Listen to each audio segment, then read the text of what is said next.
we are going to study about amino acids. I will be making this video as per the syllabus. So mostly it's basics about amino acids and proteins. Okay. So first one is, what are amino acids? From the name itself, we come to know these are groups which may contain carboxylic acid. That is why it is C acid, COH, and amino group is NH2. So it's a compound or a molecule which contains both NH2 and COOH group.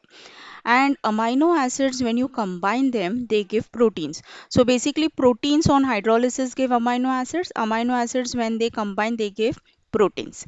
Okay, proteins and amino acids both are building blocks of life and they are very important. So what are amino acids? These are difunctional compounds having both NH2 and COOH group. Depending upon on which carbon your NH2 group is attached, we can classify them as alpha, beta, and gamma. Now, for example, the COH group is the priority group. So, the carbon attached to the COH group becomes the alpha carbon atom. To this alpha carbon atom, when NH2 group is attached, this becomes your alpha amino acid. Okay. Now, suppose you have two carbons over here. So this is your alpha and this is beta. To this beta, when NH2 group is attached, this becomes your beta carbon atom. And when the NH2 group is attached to the gamma carbon atom, so alpha, beta and gamma. Then when NH2 is attached to this becomes your gamma amino acids. So if I could just clear, so this is what uh, it looks like. So this is your alpha carbon atom. Okay, sorry, this is your alpha carbon atom, this is your beta carbon atom, and this is your gamma. This is how we classify them. And we are now going to look for alpha amino acids as they are the important ones who form peptides and proteins. Okay, in this, let's see the configuration. Now, when we are considering alpha amino acid, where you can also remember NH2 and COH are attached to the same carbon atom. Okay, that is alpha carbon atom. And this is chiral. Now, for example, let's take an example of uh, an amino acid of this structure. Okay, so this carbon is chiral carbon atom. So most of all the amino acids are chiral. They have chiral carbon atom and optically active except for glycine. Glycine, you can see there are two hydrogen atoms attached to alpha. So this is achiral carbon, and hence this is optically inactive. Whereas all the other amino acids are optically active and they have chiral centers.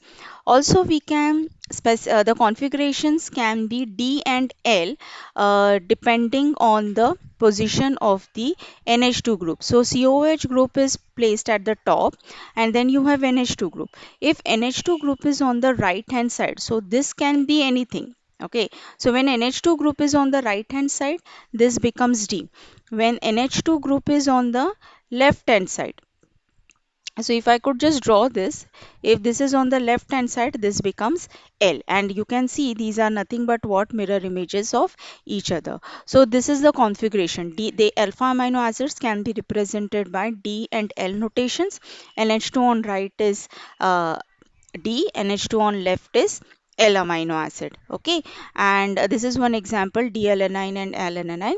And when more than one asymmetric carbon atom is present, then we go for R and S notations. Okay, classification, we are going to do the conventional method where the classification is based on the number of amino and the carboxylic acid group. So these are some 20 amino acids. These are some 20 amino acids which will be, I will show you the structures later. So we have this classification also, but we are going to go for the conventional one. So what does that mean? Here we are classifying the amino acids on the basis of the number of COH and NH2 group. Now if you look at this, the first classification is neutral where the NH2 and COH groups are equal. So one amino acid and one amino group and one carboxylic acid group. So this is nothing but what? Glycine. Now for example, if I draw alanine, so this is alanine. One COH group, one NH2. This is the second member of the amino acid family. So this is your alanine. Okay, then I'll quickly draw serine also. So this is CH, COH, I will draw NH2 over here, and this is CH2 and OH. So you can see the number of COH and NH2 groups are equal, one COH and one NH2, and that is why it is neutral. Why it is neutral? Because NH2 is an amine which is basic in nature, and carboxylic acid is an acid. So neutral means what? Equal number of acid and basic group. Okay, acidic amino acid, obviously what does that mean? There will be more COH group than amino group. So there are two carboxylic acid groups and one amino group. Example, aspartic acid, if I can write COH. Okay, now we are talking about alpha amino acid, no? So we will write NH2 group on the alpha carbon. Now you can see this is your aspartic acid. Aspartic acid.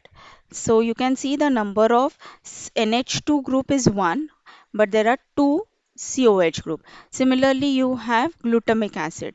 So there are, you can say 2 COH group and 1 NH2 group. Okay. Similarly, we have basic. So what does that mean? The amino groups are more than COH groups. So there are 2 NH2 groups. So the basic characteristic is more compared to the acidic characteristic, and hence they are called as basic amino acids. So I hope you have understood this. These are some structures of 20 amino acids. Now there are two types of amino acids, essential and non-essential. Non-essential are those that we don't require because the human body synthesizes those amino acids. Whereas essential amino acids are those which we need from the diet, which our body cannot synthesize. Out of 250, there are 20 amino acids which occur commonly in protein. So these are the 20 amino acids which you see on the screen are very important. Out of this, 10 are synthesized by the body. So you don't have to take it from outside. Hence they are non-essential. 10 are not synthesized by the body. You have to take it from the diet. Hence they are essential amino acids. And this star, wherever I have placed this star, these are all 20 amino acids you can see over here. So the one with the star are nothing but the essential amino acids. And you can see here the brown ones are the non-polar amino acids, and these are the special type of amino acids. Okay, so basically you are not expected to learn each and every structure, at least at your level, for at least chemistry, maybe for I don't know, zoo, botany people, they may have to learn this. So basically, you don't have to learn all the structures. You can just remember one, first two, three amino acids, and that is enough, because we are looking more into the chemistry part, not into the what the biological part of this. Okay. So the next video will be on this Zwitter ion. So do wait and watch, and do subscribe to the channel. Thank you.